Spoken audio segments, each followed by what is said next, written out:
सुप्रभात बच्चों, कैसे हैं आप सब? उम्मीद है अच्छे ही होंगे। ठंड का मौसम आ गया, भयंकर ठंडी पड़ भी रही है, जिसकी वजह से आप लोग की छुट्टी हो गई। तो छुट्टी होने के साथ साथ और घर पे रहने के साथ साथ पढ़ाई लिखाई का काम भी हम करेंगे, पढ़ाई लिखाई करेंगे और आप लोग का पोर्शन कंप्लीट करना भी है। तो पिछली कक्षा में आप लोग को पढ़ा दिया गया था गणित के ज्योतिषी आर्यभट्ट, उसके बारे में लेक्चर हो गया था, क्वेश्चन आंसर भी हो गया था। और अगर क्वेश्चन आंसर नहीं भी हुआ होगा तो आप लोग मुझे मैसेज कीजिएगा, मैं उसका क्वेश्चन आंसर लिख के आपको सेंड कर दूंगी। आज हम लोग पढ़ेंगे पुर्जे। पुर्जे का मतलब होता है छोटे छोटे टुकड़े। ठीक है, तो इस कहानी में एक ऐसे गरीब व्यक्ति के बारे में बताया गया है जिसके पिताजी की मृत्यु हो चुकी है। और ये कहानी सबसे पहले कहानी के बारे में कुछ बता दिया जाए। इस कहानी को लिखा है कहानीकार इब्राहिम शरीफ जी ने, जो एक बड़ी मर्मस्पर्शी कहानी है। ये पुर्जे की कहानी एक ऐसे पढ़े लिखे गरीब कुटुंब मतलब होता है परिवार की कहानी है जो समाज के कटु चेहरे को दिखाता है। कहानी में एक ऐसे डॉक्टर पर व्यंग भी कसा गया है जो केवल पैसे के लिए लोगों की दवा करता है। पैसा ना हो तो वो आपका इलाज भी नहीं कर सकता है। तो लेखक ने इस कहानी के माध्यम से समाज का आईना भी दिखाया है। और जहाँ तक मुझे भी लगता है कि समाज में ऐसे व्यक्ति भी हैं जो केवल पैसे के लिए काम करते हैं, केवल उन्हें पैसा चाहिए। अगर पैसा रहा तो आपका इलाज भी सही तरीके से होगा, पैसा ना रहा तो आपका इलाज भी सही तरीके से नहीं होगा। तो इसमें एक ऐसे व्यक्ति की कहानी है जिसके पास धन नहीं है पर ज्ञान बहुत है। दिया है कि लेखक सो रहा था, लेखक मानिए या एक लड़का सो रहा था या उसका भाई सो रहा था। उसकी बहन आई, उसने कहा भैया उठो, माँ का जो है हाथ काम नहीं कर रहा। उसके हाथ पैर सुन्न पड़ गए हैं। उसके पहले की ये बात थी, वह व्यक्ति सो रहा था, वो सो रहा था। जब सोने के बाद वह जागा तो उस सामने उसकी बहन आई। जब बहन आई तो बहन को देख के उसने सोचा कि माँ कहती है कि पिताजी ने मेरी बहन के साथ नाइंसाफी की। अच्छी भली हाई स्कूल पास थी। उस टाइम पे ही माँ कह रही थी कि बेटी की शादी कर दी जाए, बेटी अगर जवान हो गई तो दिक्कत आ जाए। पर पिताजी ने कहा कि अरे अभी उसकी उम्र ही क्या है। सही है, 15-16 साल कोई उम्र नहीं होता है। और हमारा संविधान भी कहता है कि आप 22 साल के बाद ही शादी कर सकते हैं।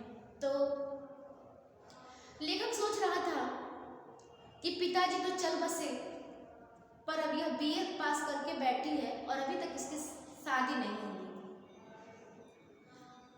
बहन भी उसकी सुंदर थी, खूबसूरत थी। कहती थी कि मैं अपने स्टेटस का लड़का ढूंढूंगी, या मैंने बीए पास कर लिया तो बीए पास लड़के से ही मैं शादी करूंगी। अगर ढंग का लड़का मिलेगा तो ही शादी करूंगी। और मैं ये बात सोच रहा था कि इस जमाने में अगर बीए पास लड़का मैं ढूंढूंगा, उसकी मांगे भी बहुत ज्यादा होंगी। हो सकता है कि वह मुझसे दहेज की भी ज्यादा मांग करे।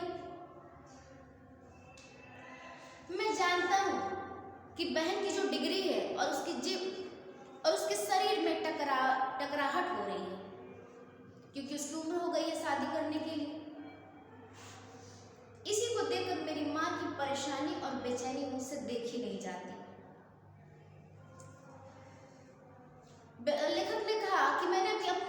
के ढंग से भी नहीं खो रही थी, तब तक मेरी बहन आई परेशान होकर, भैया उठो उठो जल्दी उठो, पता नहीं माँ का जो दाहिना हाथ है वो सुन्न पड़ गया है।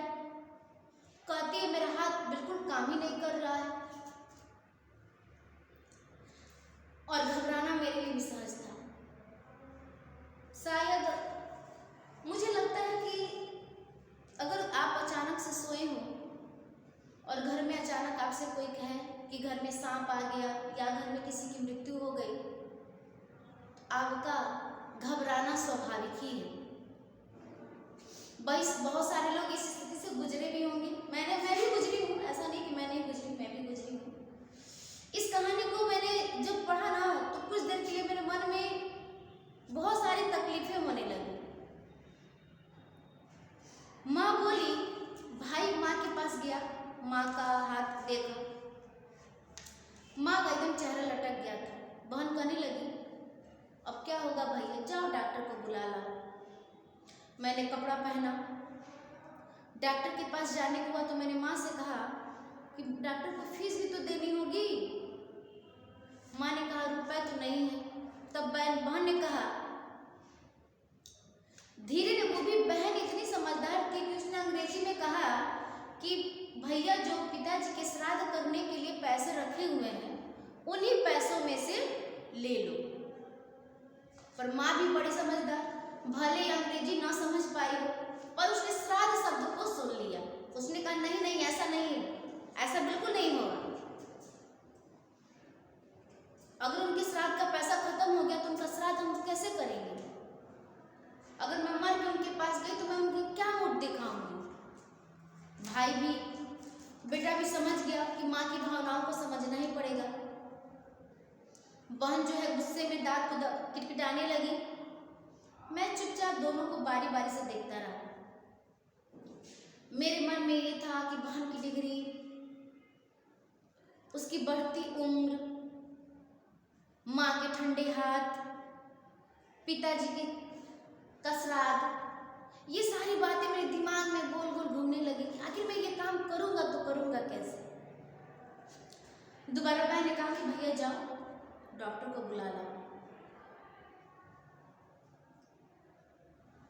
मैंने सोचा कि रुपए कहाँ से आए, शायद रुपए तो वहीं से आएंगे। माँ ने भी अब दोबारा कोई प्रतिवाद मतलब होता है इनकार नहीं किया, मना नहीं किया। मैं डॉक्टर के पास गया तो मैंने देखा डॉक्टर चारपाई पे बैठे हैं, दूध का आनंद ले रहे हैं और चाय पी रहे हैं। पास में उनकी बैठी बीवी भी थी। मैंने डॉक्टर को नमस्ते किया। डॉक्टर ने मुझे पहचाना, मेरा हाल चाल लिया। उन्होंने कहा कि अच्छा किया कि तुमने एमए कर लिया। तुम्हारे फादर के मरने के बाद तुम्हारी माँ ने हिम्मत नहीं हारी, बची कुची जमीन जायदाद बेचकर तुम्हें पढ़ाया लिखाया। अब क्या करने का विचार है? कहीं अब सर्विस मिलता है तो सर्विस कर लो, अच्छा रहता है। मैंने उनकी बातों को अनसुना कर दिया। मैंने कहा डॉक्टर साहब, माँ की ये हालत है, आप चल के कृपा करके देख लीजिए। उन्होंने कुछ देर सोचा और कहा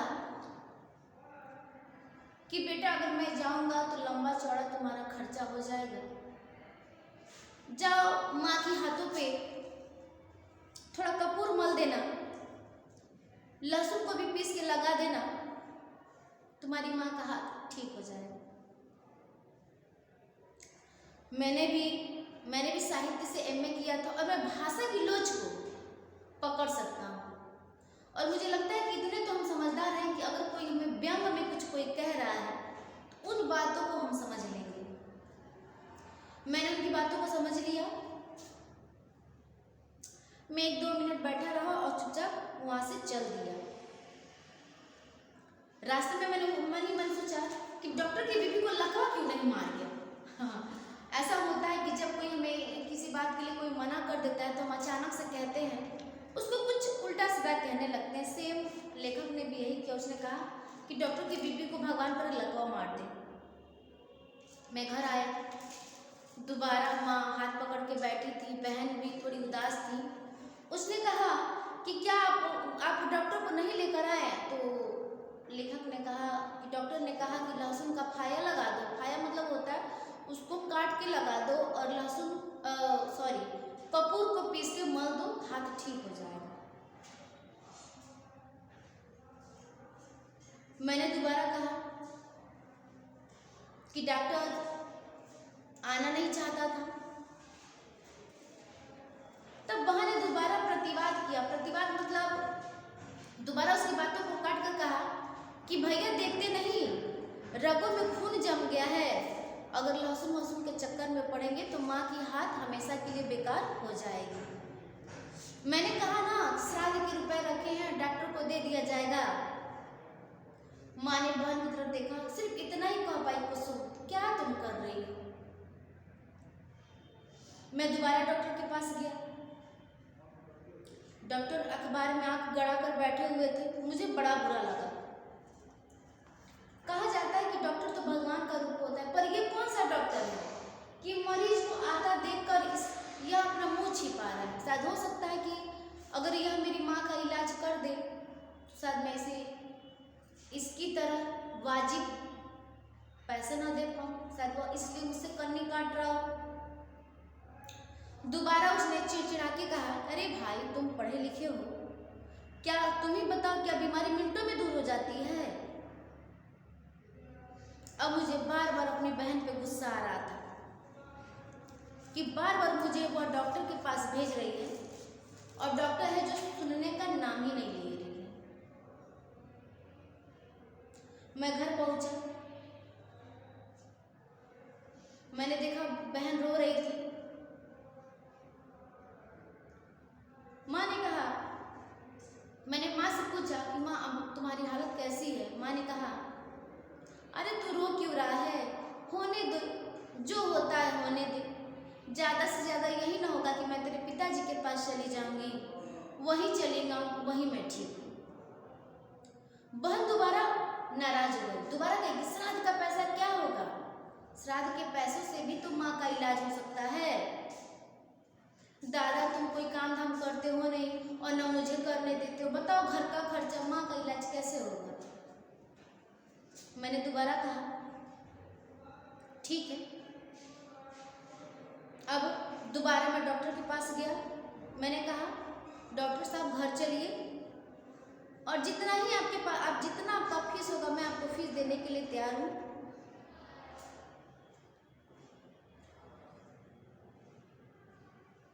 डॉक्टर ने कुछ भी जवाब नहीं दिया। बहन मेरे पास आई, वह गुनगुनाते हुए डॉक्टर को खूब गालियाँ देने लगी। माँ ने कहा, चुप कर बेशरम, अभी तू कुंवारी है, तेरे लिए गाली गलौज करना सही बात नहीं है। उन्होंने कहा, जा बेटा श्राद्ध के ही पैसे ले ले और जा डॉक्टर को बुला ले। दोबारा लेकर डॉक्टर के पास गया। डॉक्टर ने वहीं बैठे बैठे कुछ दवाई के नाम लिखे और उसने कहा कि शायद तुम्हारी माँ को लकवा मार गया है। वो घर आया।